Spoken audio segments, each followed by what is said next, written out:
Doctor గారు, నా వయసు 52 సంవత్సరాలు. నాకు 2012లో యాక్సిడెంట్ అయింది. అప్పుడు నా కాళ్ళలో ఐరన్ ప్లేట్ మరియు స్క్రూస్ వేశారు. కానీ అది నేను ఇప్పటి వరకు తీయలేదు. దీనివల్ల నాకు ప్రాబ్లమ్స్ ఏమైనా వస్తాయా? ఇది ఉండడం వల్ల ఎలాంటి సైడ్ ఎఫెక్ట్స్ ఏమైనా ఉంటాయా?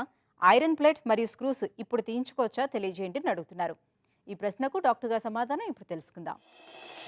ఈ ఫ్రాక్చర్స్ అయ్యేటప్పుడు ప్లేట్లు, స్క్రూలు లేదా రాడ్లు అనేవి, అంటే సామాన్య పరిభాషలో చెప్పాలంటే మేము మెడికల్ టెర్మినాలజీలో plates and nails and screws అంటాం. మామూలు కామన్ లాంగ్వేజ్లో మాట్లాడినట్టయితే ప్లేట్లు, స్క్రూలు లేదా రాడ్స్ అంటే చెప్తూ ఉంటారు. ఇవి బాడీ కంపాటబుల్, ఈ బయోకంపాటబుల్ మెటీరియల్. ఇందులో స్టెయిన్లెస్ స్టీల్ కావచ్చు లేదా టైటానియం కావచ్చు, కొన్ని రకాల స్పెషల్ అల్లాయిస్ ఉంటాయి. వీటితో చేసిన మెటీరియల్ కనుక దీనివల్ల బాడీలో ఎటువంటి ప్రాబ్లం ఉండదు. ఇవి లైఫ్ లాంగ్ కూడా ఉండొచ్చు. అయితే కొన్ని సందర్భాల్లో డాక్టర్స్ చెప్పడం వల్ల కానీ, లేదా కొన్ని సందర్భాల్లో పేషెంట్ తనకి తానుగానే నాకు బాడీలో మెటల్ వద్దు తీయించుకోవాలనుకుంటున్న పరిస్థితి ఉంటే 2 సంవత్సరాలు పోయినాక, ఆపరేషన్ 2 సంవత్సరాలు పోయినాక ఎప్పుడైనా వీటిని తీయించుకోవచ్చు. అది పెద్ద సమస్య కాదు.